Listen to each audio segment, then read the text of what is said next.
Hello everyone, welcome to proxy ज्ञान।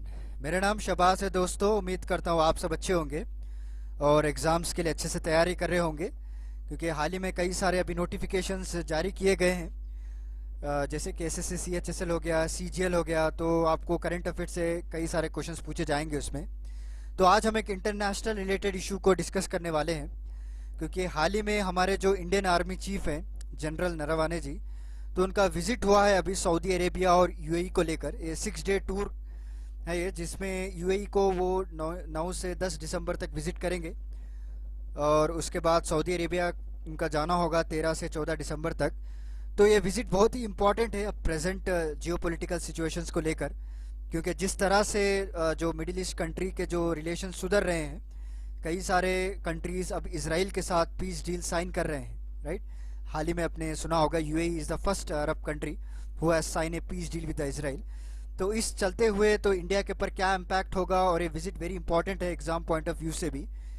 तो इस लेक्चर में हम डिस्कस करेंगे किस तरह हमारे दोनों कंट्रीज़ के साथ टाइस हैं, क्या क्या कमर्शियल रिलेशंस है, क्या क्या डिफेंस टाइस है, और कौन से एक्सरसाइजेस हम करते हैं, एयरफोर्स ले लीजिए या नेवल एक्सरसाइज, सारा कुछ मैं आपको बताऊंगा। पूरा डिटेल लेक्चर रहेगा ये।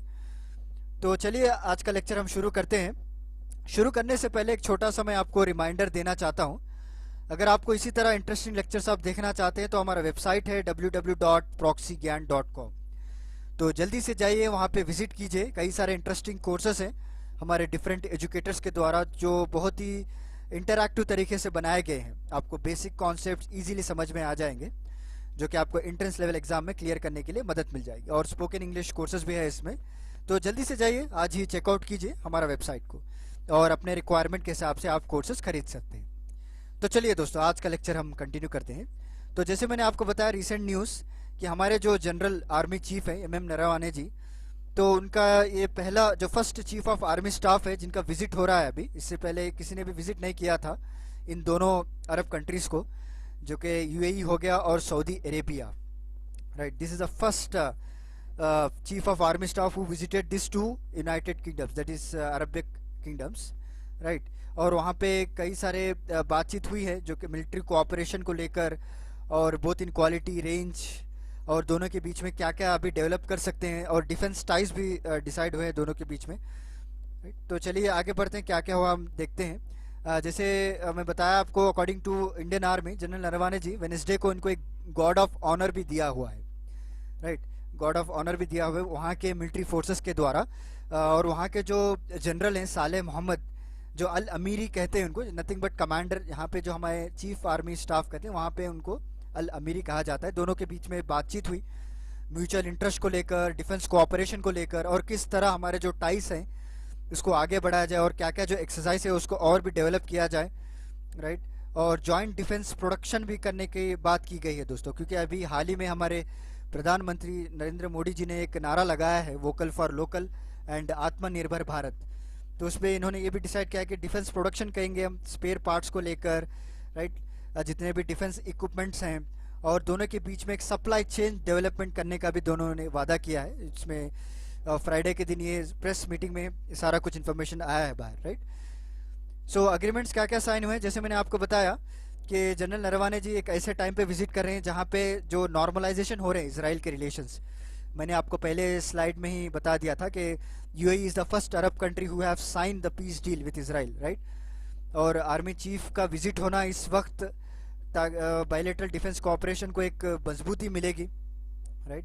और कई सारे स्ट्रैटेजिक टाइज भी डिसाइड किए जाएंगे। और बेसिकली मेन चीज़ ये होता है, देखिए दोस्तों, आप सोच रहे होंगे कि इन ऐसे मिलाप की वजह से क्या होगा, हमारे इंडिया को क्या फ़ायदा होगा। देखिए बेसिकली क्या होगा, पहले तो डिफेंस कोऑपरेशन बढ़ेगा। कल के रोज़ अगर कोई अटैक में आते हैं कंट्री, तो आपस में कोऑपरेशन आएगा, आपस में एक्सचेंज हो गए इक्विपमेंट्स, राइट। और दोनों की इकोनॉमी भी ग्रोथ होगी।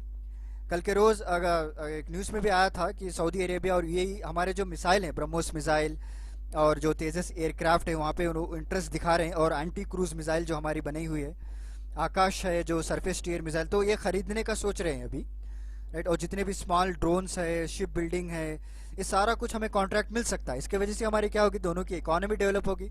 तो this are the basic why the major countries, जो कई सारे अगर आप देखें तो इंडिया न्यूजीलैंड के बीच में एग्रीमेंट होता है, इंडिया ऑस्ट्रेलिया के बीच में एग्रीमेंट होता है, तो कई बच्चे मुझे पूछते हैं, सर इन लोगों के मिलने की वजह से हम लोग को क्या फ़ायदा होता है, इंडिया के लिए क्या बेनिफिट है। दिस अ बेसिक बेनिफिट कि दोनों के बीच में स्ट्रैटेजिक टाइज बढ़ती हैं, एम्प्लॉयमेंट अपॉर्चुनिटीज़ बढ़ती हैं। क्योंकि अगर आप देखें सो इंडिया के ज़्यादातर लोग आपको यूएई, दुबई, सऊदी अरेबिया, वहाँ पे आपको माइग्रेंट्स देखने को मिलेंगे, राइट। जितना भी रेमिटेंस हमें इंडिया में आता है, so India is the first country in the terms of remittance, जो रेमिटेंस भेजते हैं वापस वहाँ के लोग, हमारे इंडियंस। सो ज़्यादातर आपको मिडिल ईस्ट कंट्रीज़ में ही होता है, जैसे कि यूएई हो गया, दुबई हो गया। So apart from the employment opportunities, economic growth भी रहता है आपको दोनों के बीच में, राइट। और साथ ही साथ काउंटर टेररिज्म मेजर लेने में और कई सारे इंटरनेशनल प्लेटफॉर्म जैसे यूएन हो गया या आईएमएफ हो गया, वर्ल्ड बैंक हो गया, आपको कई सारे दोनों के बीच में कोलैबोरेशन रहेगा, राइट, कोऑपरेशन रहेगा दोनों के बीच में, एक दूसरे को सपोर्ट कर सकते हैं, उनके मसाइल में हम सपोर्ट कर सकते हैं सॉल्व करने के लिए, और हमारे इश्यूज़ में वो भी इंटरफेयर करके सपोर्ट कर सकते हैं, राइट। और काउंटर टेररिज्म जो मेजर मुद्दा रहा है सारी दुनिया का, तो उसको काउंटर करने के लिए भी इन कंट्रीज़ का मिलाप होना इज़ वेरी इंपॉर्टेंट, राइट। और बेटर इंटेलिजेंस शेयर हो सकती है कि किस तरह से क्या क्या एक्टिविटीज़ किए जा रहे हैं वहाँ पे। तो this also one of the most important. So this are the benefits for India, right. India अपने आप को आइसोलेट रख नहीं पाता है, राइट। हम आइसोलेट रह जाएंगे तो सारी दुनिया वाले जो है हमसे दूर चले जाएंगे। No, we have to take the cooperation among the various countries, right. तो चलिए अब कुछ डिफेंस टाइज के बारे में मैं आपको बता देता हूँ। इंडिया और सऊदी अरेबिया के बीच में जो जो डिफेंस टाइज हुए हैं, पहले हम डिफेंस टाइज के बारे में पढ़ लेते हैं सऊदी और यूएई के, उसके बाद हम अदर रिलेशंस को भी देखेंगे। देखिए, एज ऑफ नाउ की बात करें तो इंडिया और सऊदी अरेबिया एक जॉइंट कमेटी भी फॉर्म हुई है डिफेंस कोऑपरेशन को लेकर, जो 2018 में इसको फॉर्म की गई थी। और आपको पता है कि कई सारे ऑफिसर्स जो वहाँ के सऊदी आर्म फोर्सेस के ऑफिसर हमारे इंडियंस ट्रेनिंग इंस्टीट्यूट में ट्रेनिंग लेते हैं, उनको ट्रेनिंग दी जाती है। It's very proud moment for us. हमारे पास जो टेक्निक्स है, हमारे पास जो इक्विपमेंट्स है, ताकि हम लोगों को दूसरे कंट्रीज़ के आर्म फोर्सेस को हम ट्रेन कर पाते हैं, right. We have a such type of discipline, exactly, right. और दोनों मिलकर एक इंडियन ओशन रिम कंट्रीज़ का भी पार्ट बन रहे हैं अभी, ताकि इंडियन ओशन की सिक्योरिटी बनी रहे, अरेबियन सी। क्योंकि आप जैसे देख रहे हैं चाइना जिस तरह अग्रेसिव एक्सपेंशनरी पॉलिसी फॉलो कर रहा है साउथ चाइना सी को लेकर, और जो इंडो पैसिफिक स्ट्रैटेजी है उसमें इन कंट्रीज़ का मिलके रहना is very important for us, right. ताकि इंटरनेशनल कोऑपरेशन, इंटरनेशनल प्लेटफॉर्म में भी हम लोग को सपोर्ट मिले इन कंट्रीज़ की वजह से, राइट। और दोनों के बीच में कई सारे नेवल एक्सरसाइज भी हो चुके हैं आपको नेवी के, और दोनों के बीच में कई सारे नेवल शिप्स भी जो है एक्सचेंज भी हो चुके हैं, right. So this are the few basic defence ties जो मैंने आपको एक ब्रीफ आइडिया दे दिया है। अगर आप एग्जाम में लिखना चाह रहे तो आप इन पॉइंट्स को मेंशन कर सकते हैं कि अब तक जो इंडिया किस तरह मेंटेन करता आ रहा है सऊदी अरेबिया से और उनके डिफेंस टाइज को लेकर, राइट। तो चलिए आप कुछ यूएई को लेकर डिफेंस टाइज के बारे में बात कर लेते हैं। देखिए, दोनों के बीच में पहली बात तो कई सारे जॉइंट एक्सरसाइज चल रहे हैं। एक तो अगर नेवी की बात करें आप, तो गल्फ स्टार एक एक्सरसाइज है जो हर साल की जाती है। और एयर एक्सरसाइज अगर आप देखें, एयरफोर्स एक्सरसाइज, तो डेजर्ट ईगल के नाम से दोनों के बीच में एक एक्सरसाइज होती है। वेरी इंपॉर्टेंट है इन एक्सरसाइजन का नाम, क्योंकि एग्जाम में आपको डायरेक्टली पूछा जाता है क्वेश्चन, चाहे वो कोई भी एग्जाम में ले लीजिए आप, right. The gulf star exercise is conducted between which two countries. आपको 4 ऑप्शंस दे दिए जाएंगे, India UAE, India Bangladesh, India Maldives. तो कई लोग बच्चे कंफ्यूज हो जाते हैं दूसरे कंट्रीज में, तो इन नामों को याद रखना is very basic thing and very important for exam point of view. Clear आपको? तो अब तक मैं उम्मीद करता हूँ कि आपको क्लियर हो गया होगा कि किस तरह रिलेशंस हम लोग को मेंटेन करना है, उसके वजह से मैंने आपको बेनिफिट भी बता दिए, राइट। तो चलिए आगे बढ़ते हैं और अदर रिलेशंस के बारे में हम डिस्कस करते हैं। अब तक मैंने आपको डिफेंस टाइज के बारे में बताया, और नॉर्मल जो रिलेशंस है दोनों के बीच में इतने सालों से चलते आ रहे हैं, उसके बारे में हम डिस्कस करेंगे। देखिए, पहली बात इंडिया यूएई रिलेशंस को लेकर पॉलिटिकल रिलेशंस की बात करें तो 2019 में न्यूज़ में बड़ी चर्चा में रही थी कि हमारे जो प्रधानमंत्री हैं श्री नरेंद्र मोदी जी, उनको एक हाईएस्ट सिविलियन अवार्ड दिया गया था यूएई के द्वारा, राइट। उसका मेडल क्या है, नाम क्या है उसका, जायद मेडल के नाम से, राइट। कई सारे न्यूज़ पे आर्टिकल्स पे भी छापे गए थे अगस्त 2019 में, लास्ट 1 ईयर की बात है ये। और 2015 में जब पहली बार इंडियन प्राइम मिनिस्टर यूएई को विजिट किए थे, तो उन दोनों के बीच में कई सारे स्ट्रेटेजिक पार्टनरशिप को डेवलप हुआ, comprehensive and strategic partnership develop हुआ, और कई सारे इन्वेस्टमेंट को भी लेकर आए हमारे प्रधानमंत्री इंडिया में, राइट। और ये उसके बाद हमारे जो क्राउन प्रिंस है अबू धाबी के, उन्होंने भी विजिट किया हमारे इंडिया को। दोनों के बीच में कई सारे बायलैटरल टाइज को भी जो अग्रीमेंट किए थे दोनों के लोगों के बीच में, और मल्टीलेटरल इश्यूज़ को लेकर डिस्कस किया था। और मेन मुद्दा जब उठाया गया था अगर आपने उस वक्त न्यूज़ देखा हो तो काउंटर टेररिज्म को लेकर दोनों ने बढ़ चढ़ कर एक दूसरे का सपोर्ट किया था उस वक्त, right. So this are the few things. So political relations को लेकर कि किस तरह हमारे पॉलिटिकल टाइज भी मजबूत है, not only defence ties, we have also strong in political relations also. तो कमर्शियल रिलेशंस की बात करें, देखिए इंडिया और यूएई का ट्रेड जो है आपको $59 बिलियन तक है, और आप मानेंगे नहीं, सो India's third largest trading partner है यूएई हमारा for the year 2019 and 20 after China and USA. इस बार क्या हुआ है, यूएसए ने चाइना को भी सरपास कर दिया है हमारे ट्रेडिंग पार्टनर में। Now USA is the first country, first largest trading partner, उसके बाद चाइना है, उसके बाद थर्ड अगर आप देखेंगे तो it's a UAE, and UAE is a second largest export destination also. हम मेजर एक्सपोर्ट्स भी करते हैं यूएई को, जैसे कि फूड आइटम्स को ले लीजिए आप, मशीनरी को ले लीजिए, और कुछ डिफेंस इक्विपमेंट्स को भी हम एक्सपोर्ट करते हैं, और ज्वेलरी हो गया, टेक्सटाइल्स को लेकर, और मेनली पार्ट जो है इंजीनियरिंग पार्ट्स जो भी रहते हैं प्रोडक्ट्स, और केमिकल्स और मेडिकल रिलेटेड, ये सारा कुछ हम एक्सपोर्ट करते हैं यूएई को, right. And second largest export destination है हमारे इंडिया के लिए, और फॉर यूएई के लिए इंडिया का जो सेकंड लार्जेस्ट ट्रेडिंग, उनके लिए अगर उनकी तरफ से बात करें तो इंडिया उनके लिए सेकंड लार्जेस्ट ट्रेडिंग पार्टनर हो गया, क्लियर। और हम क्या क्या मेजर इंपोर्ट करते हैं इनसे, बेसिकली मिडिल ईस्ट कंट्री है तो ऑब्वियसली हम क्या एक्सपोर्ट करेंगे, क्या इंपोर्ट करेंगे, it's a crude oil, right, petroleum products, और प्रीशियस मेटल्स, मिनरल्स हो गया, वुड प्रोडक्ट्स, ये सारा कुछ हम इंपोर्ट करते हैं। और एक्सपोर्ट क्या क्या करते हैं, मशीनरी, जेम्स, ज्वेलरी, टेक्सटाइल, और फूड आइटम्स, ज़्यादातर फूड आइटम्स भी एक्सपोर्ट किया जाता है। वहाँ पे फूड की थोड़ी कमी रहती है क्योंकि डेजर्ट एरिया होने की वजह से they have not a capability to grow more food, तो हम फूड भी सप्लाई करते हैं और मशीनरी प्रोडक्ट्स को लेकर, राइट। सो इंडिया के लिए UAE is a third largest trading partner, और यूएई के लिए India is a second largest trading partner, right, clear आपको। तो चलिए आगे बढ़ते हैं। और कुछ इंडियन कम्युनिटी के बारे में अगर हम बात करें, so Indian community actually UAE is home to Indian expatriate community of more than 2.6 million, right. ज़्यादातर इंडियन आपको अबू धाबी या दुबई यूएई के रीजन में ही दिखेंगे आपको, राइट। अगर आपके लोकल शहर में भी रहेगा, एक दो घर छोड़ के तीसरा घर आपको कोई ना कोई तो दुबई जाया ही होगा, राइट। सो रिसेंटली अगर आप देखें गल्फ कोऑपरेशन काउंसिल में भी इंक्लूड करने की बात की है यूएई के द्वारा।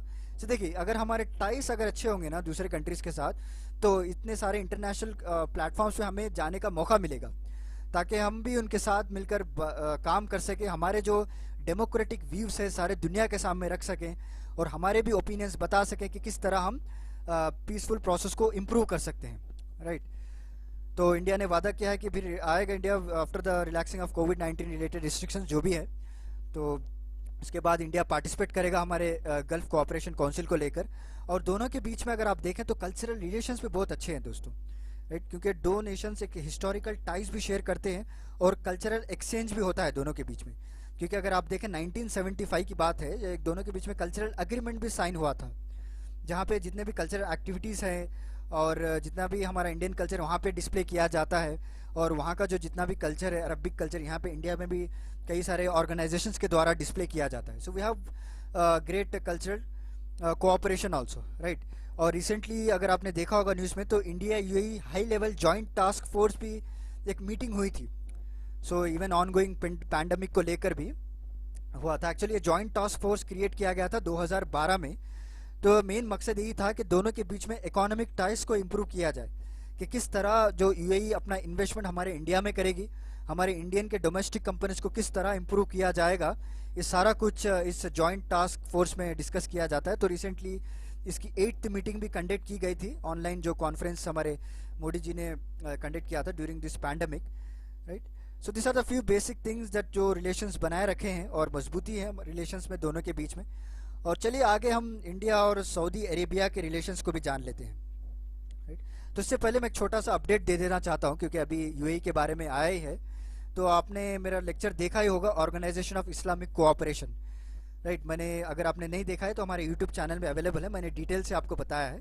तो 46 सेशन जब हुआ था 2019 मार्च में, तब इंडिया को भी इन्वाइट किया गया था। उस वक्त यूएई ने इस इवेंट को होस्ट किया था। सो पाकिस्तान के ऑब्जेक्शन के बावजूद हमें एक गेस्ट ऑफ ऑनर के तौर पे बुलाया गया था ओआईसी में।